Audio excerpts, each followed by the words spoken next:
Civics chapter, local self-government. This is the second part, which is urban. So urban local self-government. Let's see what we're going to cover in this chapter. Four simple answers. Before that, let's see the key points. This is a civics section chapter. As mentioned in the previous chapter also, it is a set of two chapters, that is local self-government, the urban part, and now you're doing the rural part. Again, it's a very limited size chapter with cancellations, so you should not be leaving it at all. And lastly, just like all civics chapters, this civics chapter also enhances your civics sense, and it lays down the formation of knowing how your country and community and government functions, because you need to have knowledge about civics. That's why this becomes an important chapter, and you should not be leaving it in any chance. As mentioned earlier, also, you are studying from videos. Studying from video gives you an advantage. You can move forward to the answer which you want to do. You can come back to the answer which you want to do again. You can increase the speed, you can reduce the speed as well, or you can omit some answers which you already know. Let's see, these are four answers which we are going to cover. First one, very simple, introduction and meaning of local self-government. Number two, municipal cooperation, meaning and its functions. Municipal committee, meaning and its functions. And then there is a distinguish, there is a comparison between municipal cooperation and municipal committee. In the first answer, introduction, meaning of local self-government, the urban part, we're going to study from question numbers 1, 2, and 3.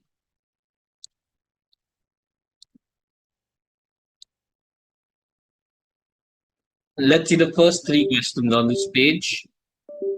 What do you understand by the term urban area? The term urban area refers to a city or a town with a minimum population of at least 5,000, and at least 75% of its population should not be engaged in agricultural pursuits. That is, should not be engaged in agricultural work or agricultural source of revenue. So a city or town is called as an urban area. Previous chapter you did rural area, which we spoke about villages. Here we are speaking about urban area, city or town. Second one, a town is generally regarded as a smaller urban area, and a large town is called as a city. So town, bigger town called as a city. And metropolitan cities, according to Census Commission, cities with a population of more than 40 lakhs are known as metropolitan cities. These are cities which are highly populated, and the fact that they are populated, their development is also more. These are called as metropolitan cities. Some examples of metropolitan cities in India are Mumbai, Delhi, Chennai, Kolkata. In the second answer here, we'll be covering municipal cooperation. Question numbers 4 to 7. Meaning is there. Functions are divided into compulsory functions and optional functions.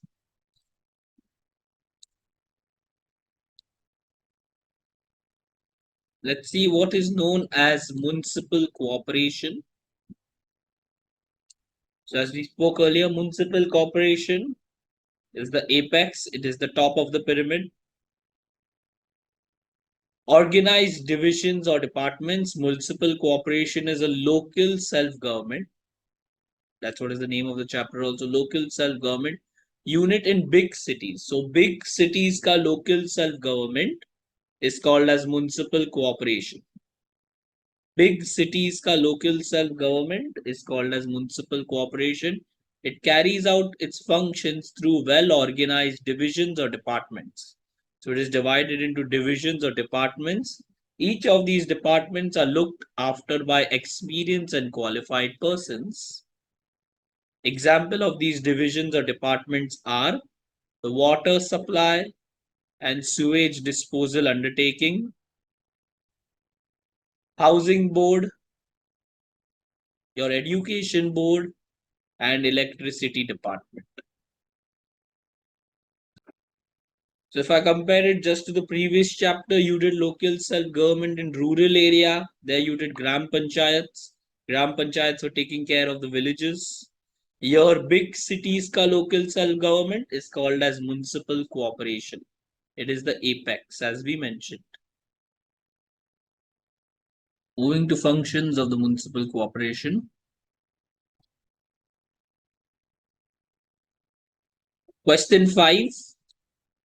What are the two categories that the functions of the municipal cooperation are divided into? The categories which are the functions of which municipal corporations are divided into are two of them. Obligatory, that is compulsory functions which they have to do, as the name suggests, compulsory.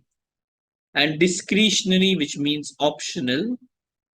It depends upon the availability of the funds. Discretionary or optional depends upon the availability of the funds municipal corporation has with them from time to time. Let's see the compulsory functions of the municipal cooperation. Question 6 says mention any four compulsory functions of the municipal cooperation. We'll be doing all of them. Let's see the first one. Electricity, water, sewage disposal. So the electricities which reach your house, water, sewage disposal, whichever happens in the city, are the responsibility of the municipal corporation. Provisions of electricity, water, sewage disposal. These functions are carried out through various departments which have the services of experts and engineers who are appointed as full-time employees of the corporation.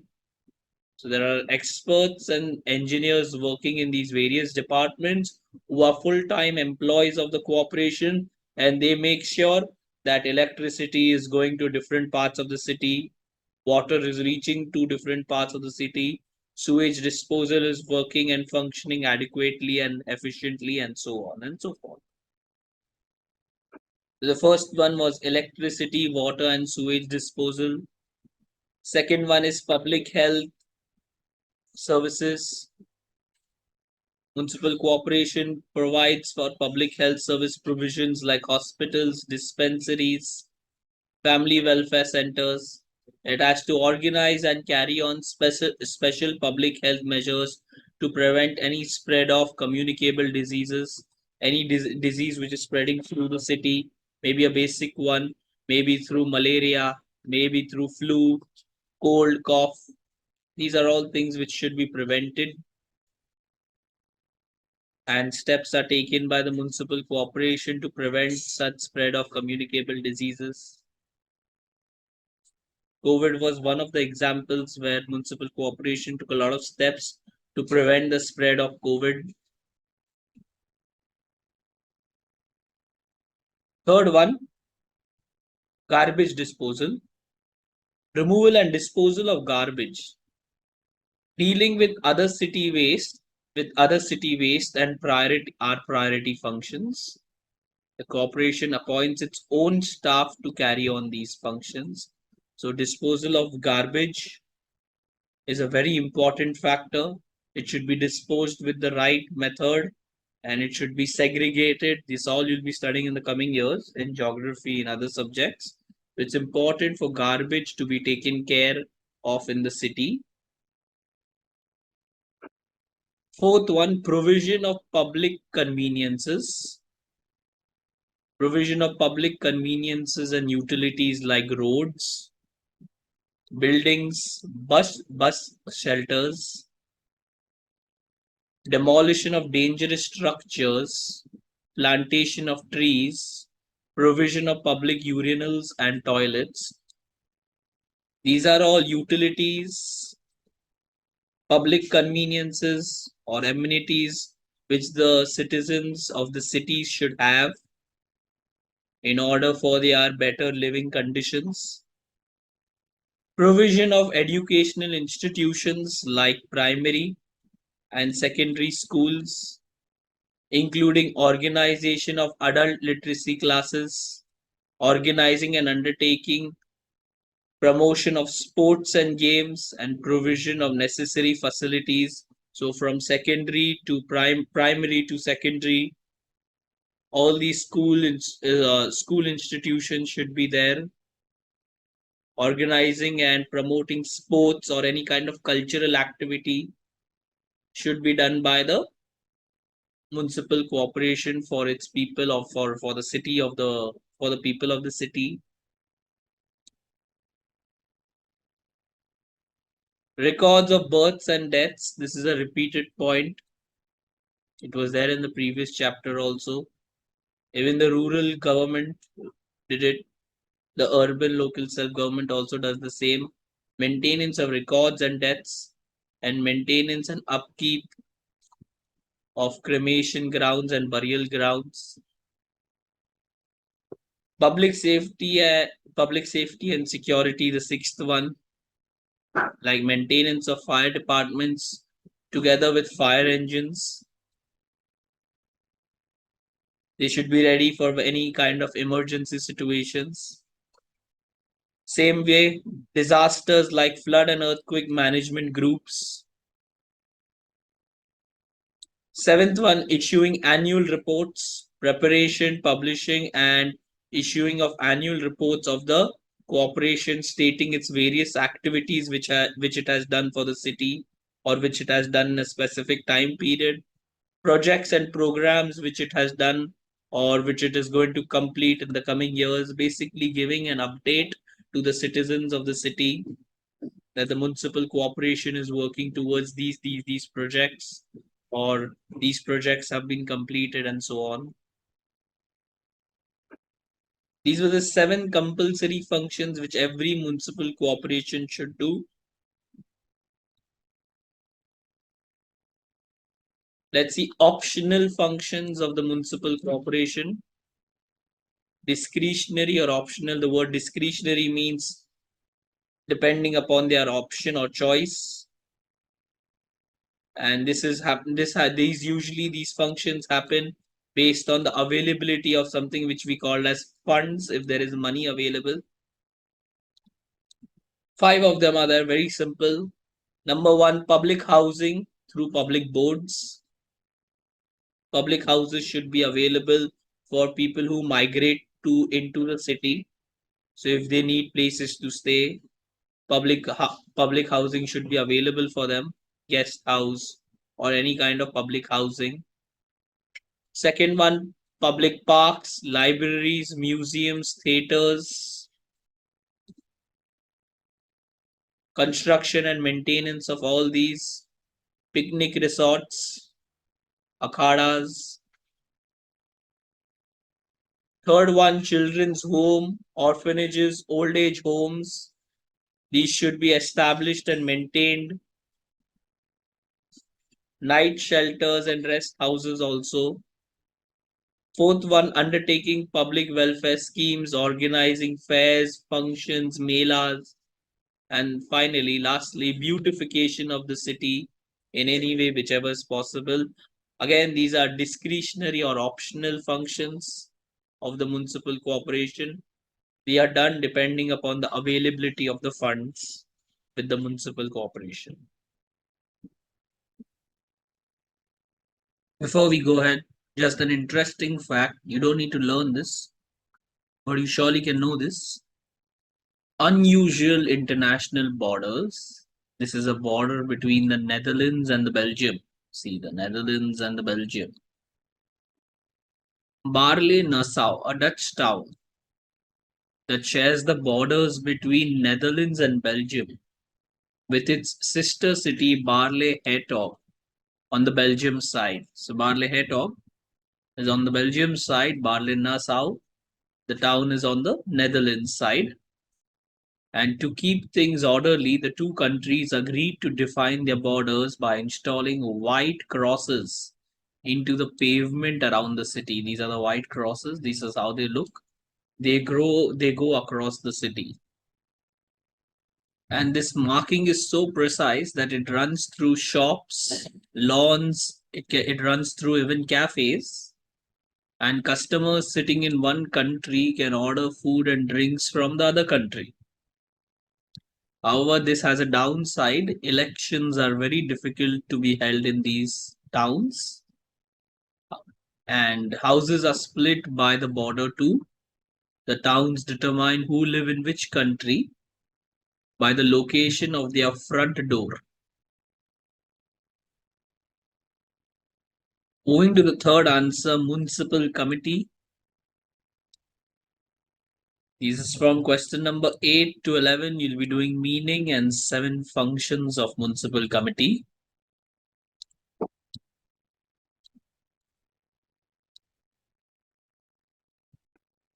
Let's see what are known as municipal committees. A municipal committee is a setup for smaller towns. For smaller towns, such bodies are called municipal boards or municipalities.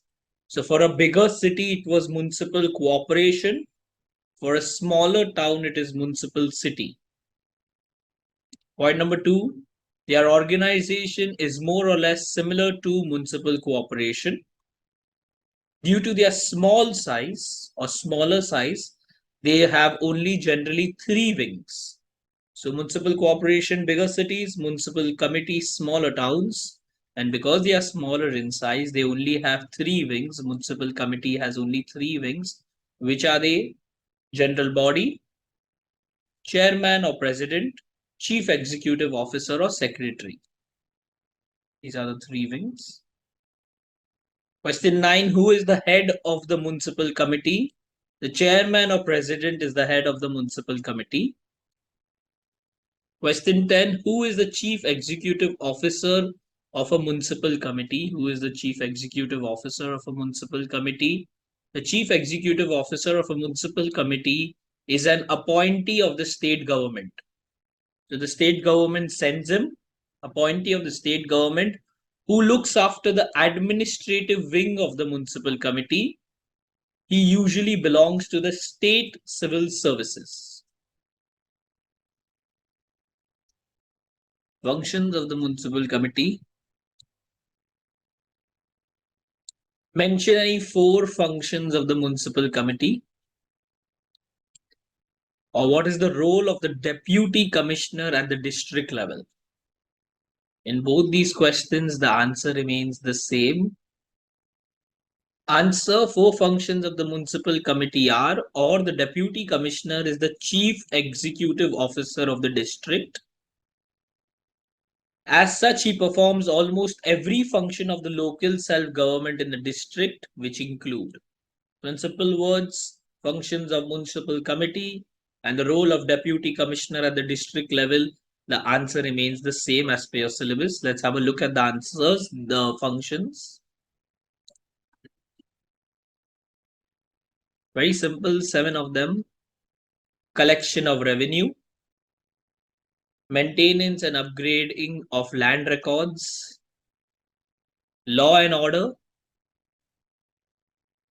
supervision and execution of all plans of the union and state governments, provision of civic communities and execution of public works, implementations of policies and programs in respect of Panchayat Raj institutions, and suppression, dissolution, holding of elections, etc., with respect to Panchayati Raj system. The last 2 speak about Panchayati Raj system, and the remaining are basic small ones.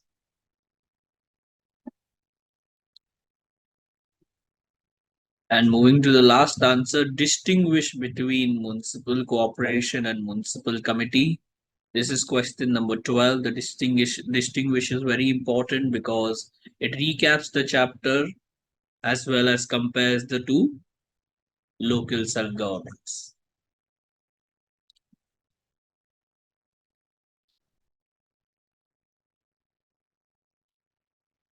A very important answer, distinguish between municipal cooperation and municipal committee. 4 points. Keywords are highlighted. They are for big cities. They are meant for smaller cities. The head of the corporation is known as a mayor. The head of the municipal committee is known as a chairman or president. First and third, to some extent, go together. It has more powers and more sources of revenue because big cities. It has comparatively less power and fewer sources of revenue because it takes care of small cities.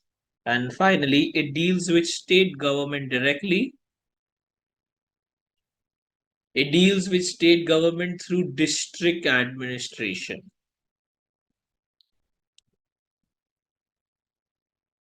Question 13 is again a comparison.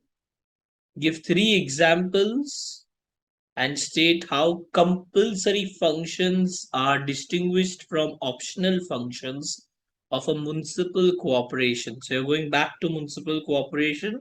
I'm going to give examples. This was an important question. It is a practical based question. That's why you should know it. You're giving examples and saying how compulsory functions of the municipal cooperation are distinguished from optional functions of the municipal cooperation.